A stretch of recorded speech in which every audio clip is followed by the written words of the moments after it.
ওই যে মুরব্বী এবার সিদ্ধান্ত নিয়েছে, যাকে পাঠালে সে তো ফেল করেছে, কাজ করো, ওভাবে হবে না। এই 24 জনের ভেতর থেকে এক একজন গোত্র থেকে, এক একজনের বংশ থেকে এক একজন যুবককে রেডি করো, সবাইকে পাঠিয়ে দাও মোহাম্মদের ঘরে আজ রাতের বেলা।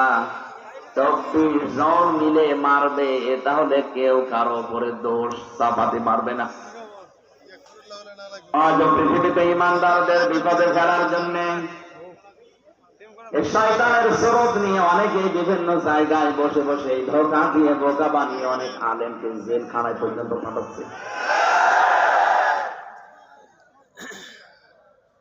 যারা দায়িত্বে আছে ওদের অত দায় পড়ে নাই যে আমির হামজাকে 3 বছর ছেলে রাখা লাগবে না।